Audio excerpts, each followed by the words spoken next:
This lens may be built like a tank, but you're never going to use it to photograph one.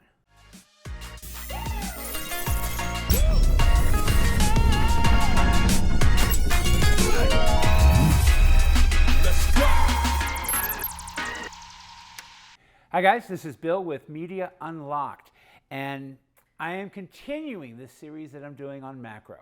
Now, back over the winter, we had a bunch of ice storms here in central Kentucky, and it kind of trapped me in my house. So I started playing with macro photography, and I've discovered that I absolutely love it. But I had a lot of misconceptions.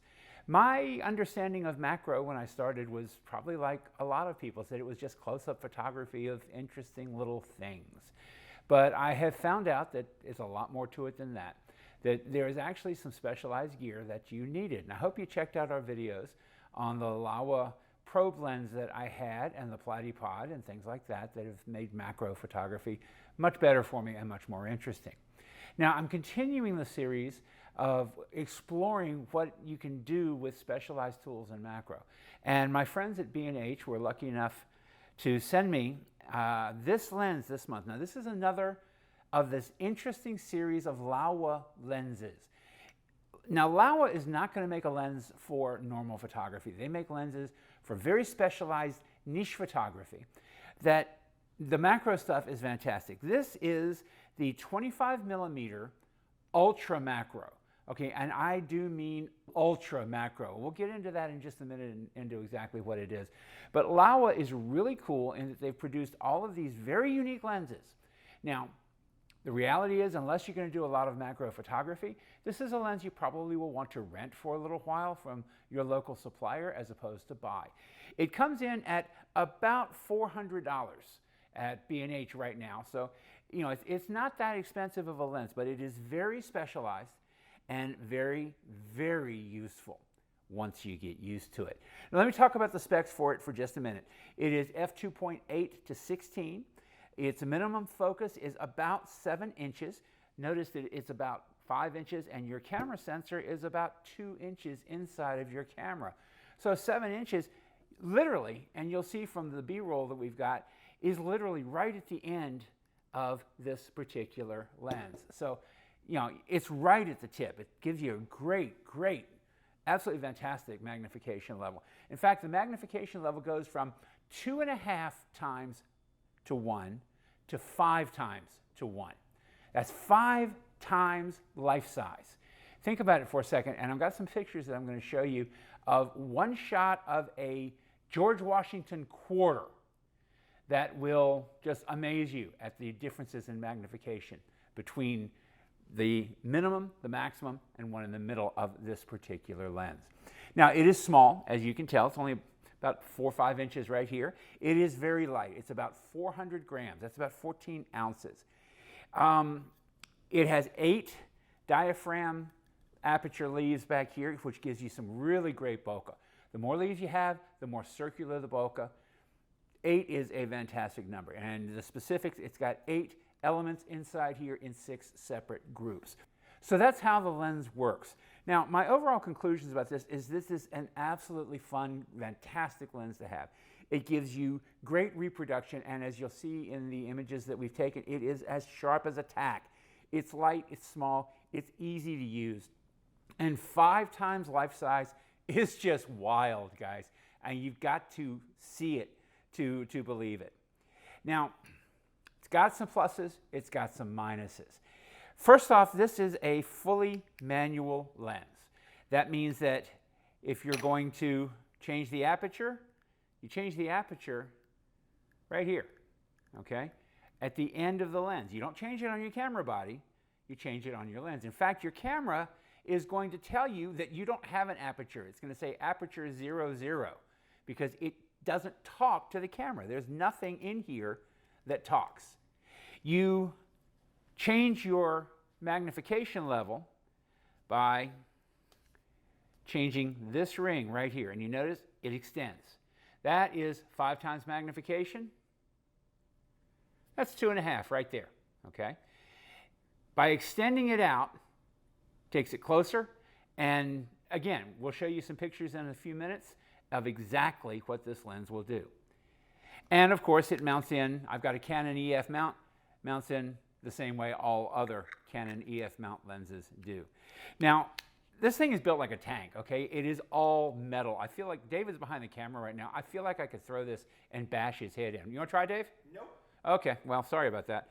Well, actually, it's probably good because then I'd have to pay for a lens before I send it back to them.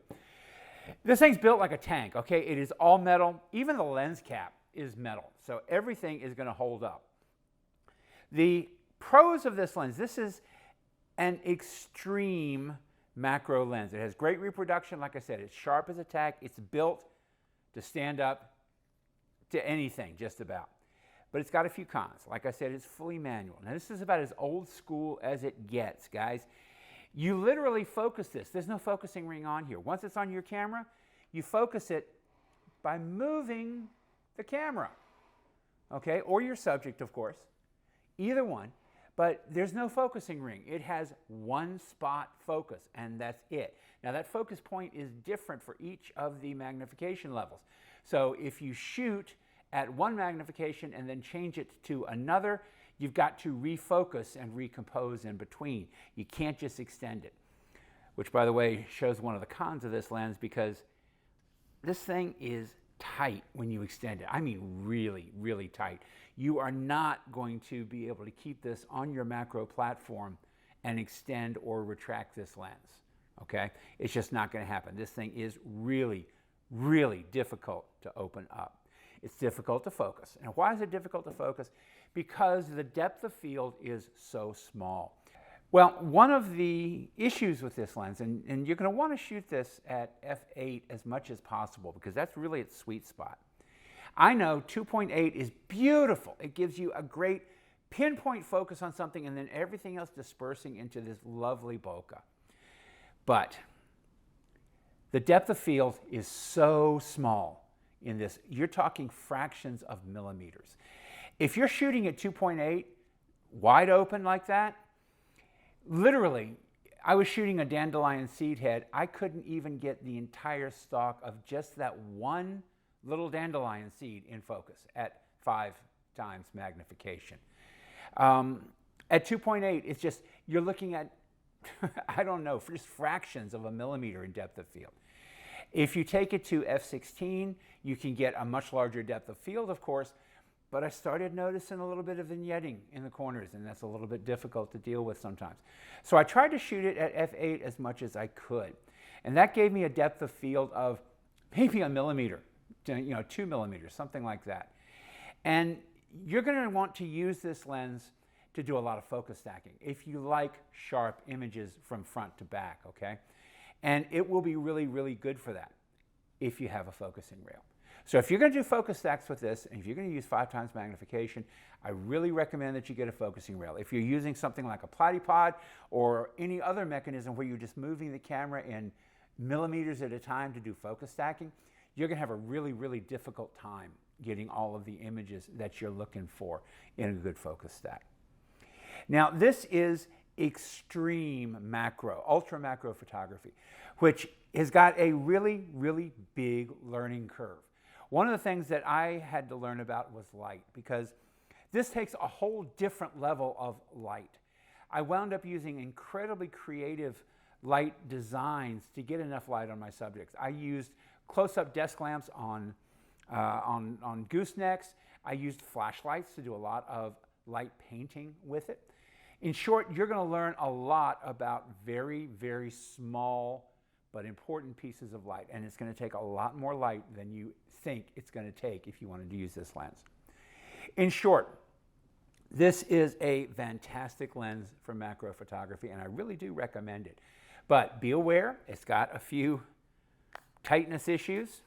It's very difficult to use, and it has an incredibly steep learning curve. But once you learn how to use it, this lens will give you the results that no other lens out there will give you. So take a look at it. Consider it in your repertoire if you want to really start doing some macro photography. So thanks for paying attention to this one. I hope you take a look at the lens if you're interested. Check out a few other videos and create better.